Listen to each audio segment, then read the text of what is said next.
अब इससे पहले कि हम रेडिएशन में इन डेप्थ में जाएं, कुछ इंपॉर्टेंट टर्म्स हमें सीखना बहुत ज़रूरी है। लिखें सम इंपॉर्टेंट टर्म्स।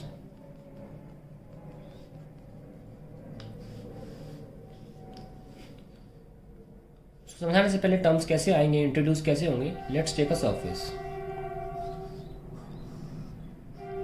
मान लीजिए कोई सरफेस है और इस पर एनर्जी इंसिडेंट हो रही है।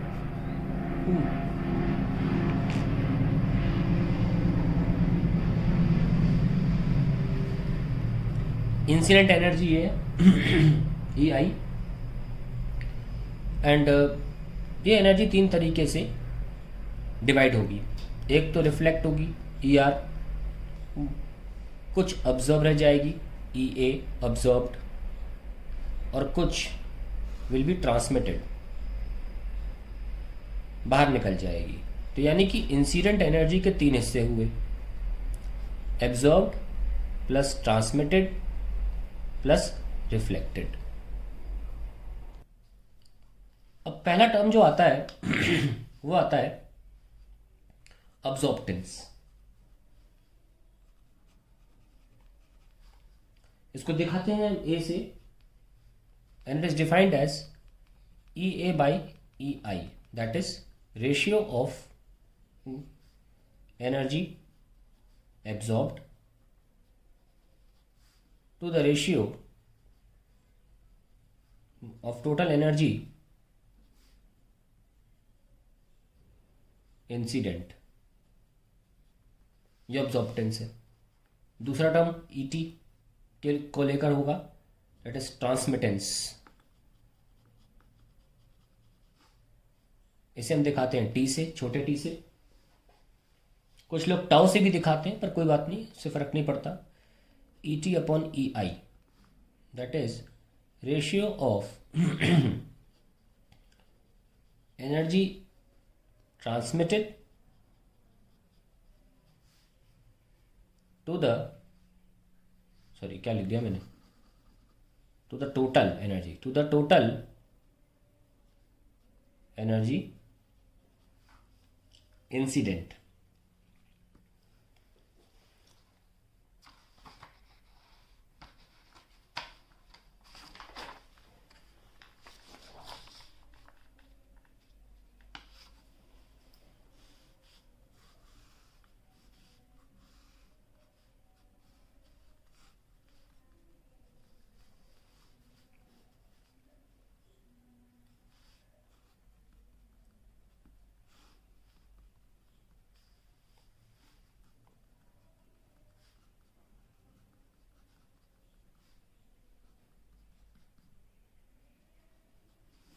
Finally we have the third term reflectance, मतलब और भी टर्म्स है, फाइनली मत बोलो। रिफ्लेक्टेंस दैट इज, छोटे आर से दिखाते हैं, and we call it E R by E I, ratio of the energy reflected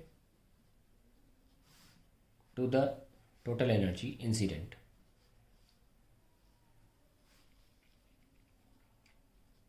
तो ये सब कुछ टर्म्स है, और ऑब्वियसली जब आप इसको डिवाइड करेंगे, मतलब सारी की सारी ऐड करेंगे, डिवाइड नहीं ऐड करेंगे, जैसे कि E A by E plus E T by E, E I sorry, plus E R by E I, ये क्या होगा, this is A plus this is T plus this is R equals to 1 आता है। Okay, the fourth term comes is a black body.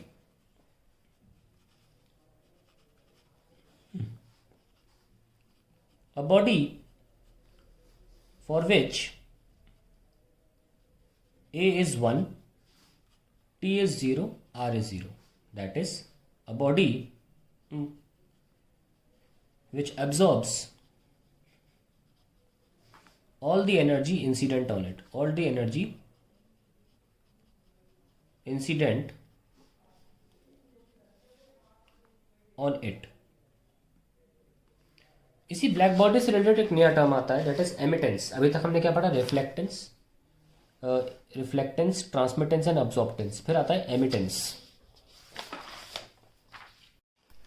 Fifth term comes एमिटेंस।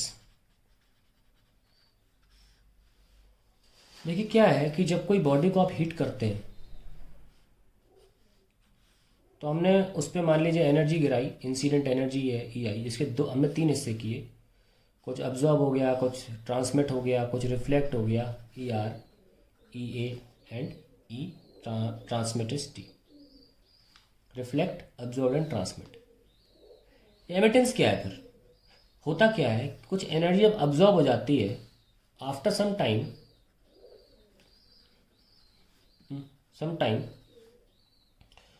the absorbed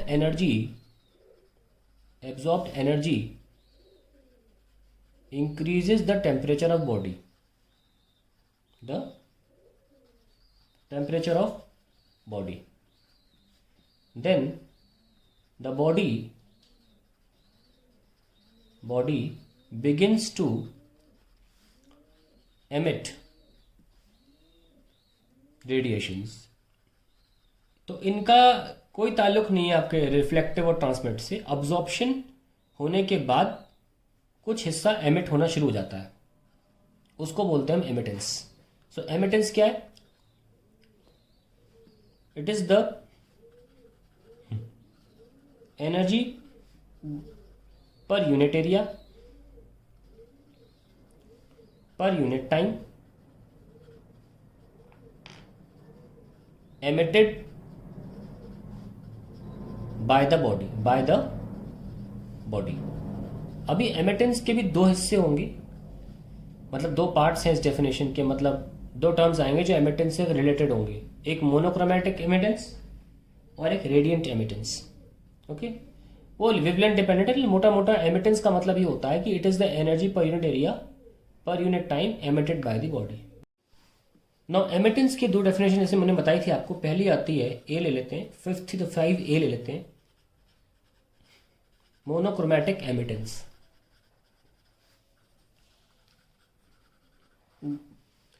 समझने से पहले थोड़ा यहां देख लेते हैं। सपोज कोई बॉडी है, उसे हमने हीट किया, हीट करके उस थोड़ा अब्जॉर्ब किया है एनर्जी को, अब्जॉर्ब करने के बाद उसने एनर्जी छोड़ना शुरू करी। तो मोनोक्रोमैटिक एमिटेंस का मतलब क्या हुआ?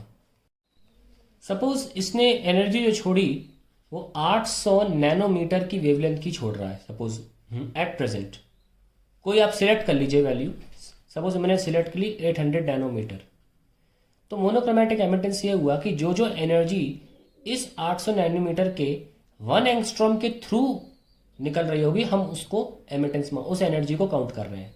नहीं समझ में आया होगा? सिंपल देखो, ये आपका लैम्डा है, आपने 800 चुना, यानी कि 1 एंगस्ट्रॉम के थ्रू का मतलब ये हुआ लैम्डा के आधा एंगस्ट्रॉम इधर और आधा एंगस्ट्रॉम उधर। ये मतलब है जो भी आप सिलेक्ट करेंगे वेवलेंथ, उसके आधा एंगस्ट्रॉम इधर और आधा एंगस्ट्रॉम उधर, यानी कि 1 एंगस्ट्रॉम की रेंज में जो एनर्जी कलेक्ट हो रही है, निकल रही है बाहर, एमिट हो रही है, रेडिएट हो रही है, जो भाषा यूज़ करनी हो, उसको मोनोक्रोमैटिक एमिटेंस बोला जाएगा। मैंने जो बोला उसको मैं खूबसूरती से डेफिनेशन में भी पिरोऊंगा, अभी सुन लो पहले ध्यान से। 800 नैनोमीटर है तो रियलिस्टिक सोचने के लिए मैंने 800 एग्जाम्पल ले लिया, यानी कि 799.5 टू 800.5 नैनोमीटर की जो वेवलेंथ्स होंगी, वो जो एनर्जी एमिट कर रही होंगी, उन्हें बोला जाएगा मोनोक्रोमैटिक एमिटेंस। अब देखो डेफिनेशन लिखूंगा, पूरा क्लियर हो जाएगा, ध्यान सुनना। It is the energy radiated per unit time per unit area over a unit wavelength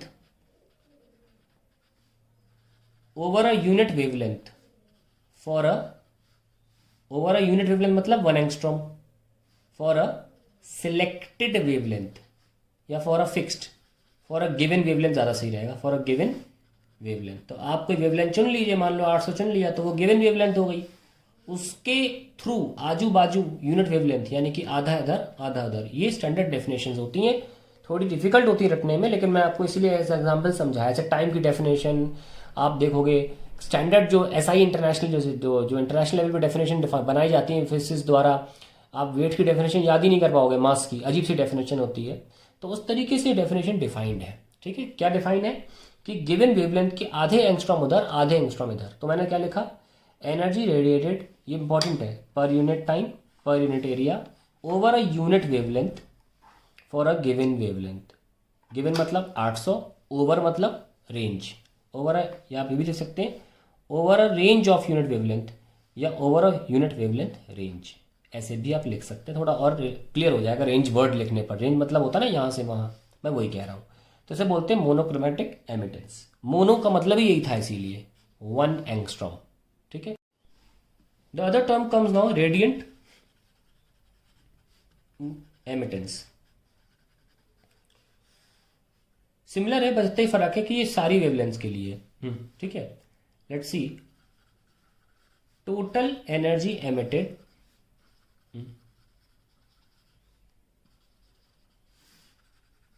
per unit time per unit area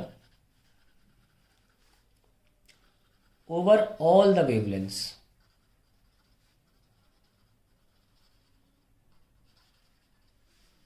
जितनी वेवलेंथ निकल, सपोज आपने बॉडी को हीट किया तो एक मान लीजिए एक सिंगल लैम्डा आपने चुना बीच में, इस रीजन में थोड़ा इधर और थोड़ा इधर, लैम्डा 1 और लैम्डा 2, इस छोटे से रीजन में जो एनर्जी निकल रही है उसे हम बोलते थे मोनोक्रोमैटिक, है ना। तो मोनोक्रोमैटिक के लिए हम क्या बोलते थे भाई, 1 यूनिट के लिए हम बोलते थे ई लैम्डा। तो बहुत छोटी सी रेंज के लिए क्या बोलेंगे, ई लैम्डा डी लैम्डा। सो सारी सारी के लिए कैसे बोलेंगे, सारी की सारी, क्योंकि कोई रेंज नहीं होती, अगर वेवलेंथ सारी गिनना चाहो तो इन्फिनिटी तक जाएगी, 0 से लेकर इन्फिनिटी तक। तो सारी के लिए आपको इंटीग्रेट करना होगा इस एनर्जी को, टोटल एनर्जी निकल के जो आएगी उसे बोलेंगे हम रेडियंट एमिटेंस, और इसे हम ई से दिखाते हैं, दैट इज 0 से इन्फिनिटी ई लैम्डा डी लैम्डा। इस बात का ध्यान रखें।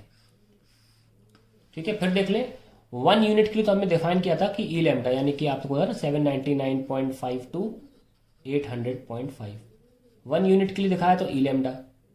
डी लैम्डा रेंज के लिए दिखाएंगे तो मल्टीप्लाई करना पड़ेगा ऑब्वियसली, तो यूनिटरी मेथड है भाई। 1 के लिए 5 तो 5 के लिए 25, ऐसे करते हो ना, वही मैं कर रहा हूँ। 1 यूनिट के लिए ई लैम्डा डिफाइन पहले कर चुके हैं मोनोक्रोमैटिक। तो डी लैम्डा की रेंज के लिए, डी लैम्डा रेंज के लिए it is E lambda D lambda. तो पूरी वेवलेंथ, जितनी भी वेवलेंथ है सारी की सारी निकालने के लिए have to integrate.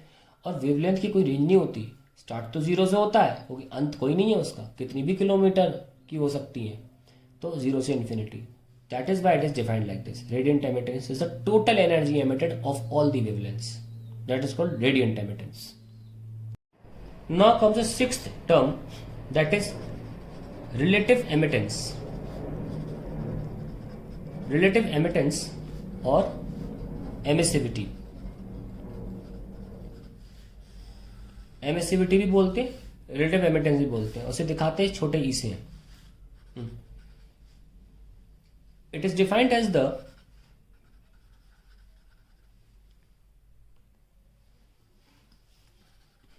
emittance of a general body, यानी कि जो ब्लैक नहीं है, normal body, general body, to the emittance of a black body। यानी कि E की वैल्यू क्या हुई, E by E B. Black body के लिए छोटा भी दिखा रहा हूं मैं। The emittance of a general body है ये, that is sorry emissivity. And why we calling relative, because ये रिलेटिवली किसी चीज के बेसिस पर नापी जा रही है, respect to black body emittance नापी जा रही है, इसलिए we use the word relative एमिटेंस।